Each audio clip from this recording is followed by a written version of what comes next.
Benghazi, dans l'est de la Libye. La deuxième ville du pays se relève à peine d'un conflit qui oppose depuis 3 ans l'armée nationale libyenne à des milices islamistes proches de Daesh. Ces quartiers détruits, May les traverse chaque jour pour se rendre au travail. Comme les 800 000 habitants de Benghazi, elle subit encore les séquelles de la guerre. Je suis une déplacée. La maison de famille se trouve dans le quartier de Garyonis et on en a une autre à Gouarcha. Mais on ne peut pas s'y rendre, car même si ces zones sont libérées, elles sont minées et dangereuses. Je suis donc une déplacée dans ma propre ville. La jeune femme travaille pour la plus importante chaîne de télévision privée de Benghazi, la Libya News Channel, non loin de la ligne de front.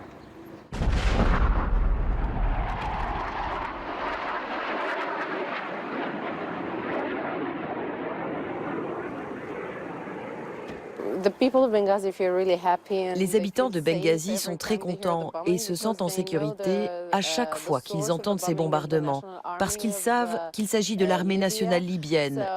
Et à chaque fois, on sait qu'on se rapproche de plus en plus de la libération définitive de notre ville.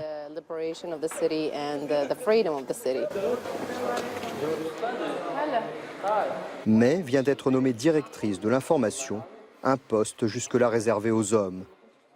Ici, les femmes retrouvent progressivement leurs droits. Entre 2012 et 2016, les partisans de l'État islamique les ont cloîtrées chez elles. Menacée, May a été contrainte à l'exil avec sa famille. Elle est revenue en mai dernier, au moment du lancement de la chaîne, pour participer à l'effort de reconstruction générale. Sa façon à elle de soutenir le nouveau pouvoir militaire dans l'Est libyen.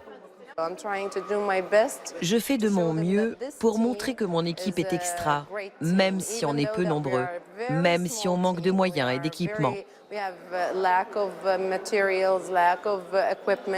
On manque de tout en fait, mais on aime notre ville.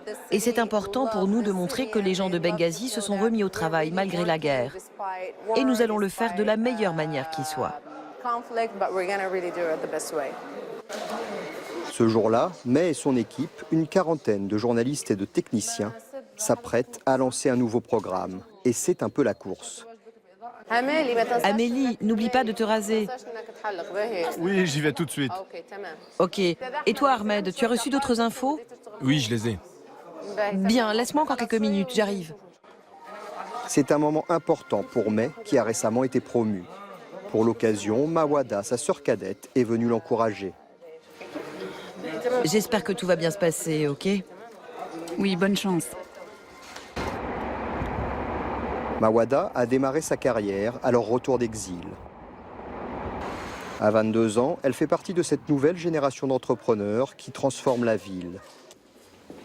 Son rêve à elle, monter la première école de maquillage en Libye. Grâce à des sponsors, Menirva a ouvert ses portes l'été dernier.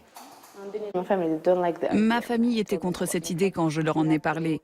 Elle me disait « tu dois t'occuper de tes études et de ta carrière ». Ça n'avait pas d'importance à leurs yeux. Mais moi, j'ai décidé de créer mon propre business et d'en faire ma propre carrière. Et je fais tout ce que je peux pour continuer. Ça, ce sont les demi-tons pour notre gamme. Il faut associer ces couleurs avec celles de votre visage ou celles de vos vêtements. En 6 mois, Mawada a déjà formé près de 300 étudiantes. Mais le succès demeure fragile à cause d'une économie locale en crise. Mes étudiantes peuvent payer la moitié en cash, l'autre par chèque.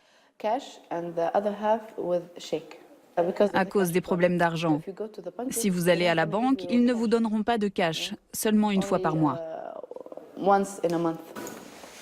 Malgré cette situation difficile, Mawada reste confiante et croit en l'avenir. C'est aussi la fin de la journée pour May, sa sœur, qui a décidé de fêter la réussite de son nouveau programme télévisé avec sa fille. Dans cette ville convalescente, la journaliste reste prudente. Quel que soit le choix de ma fille pour son avenir, je suis ouverte. Si elle veut étudier ou vivre à l'étranger, ou si elle veut rester ici. Mais ça dépendra de la situation plus tard. Fidèle à son image de ville rebelle et insoumise, Benghazi propage son énergie retrouvée aux jeunes générations.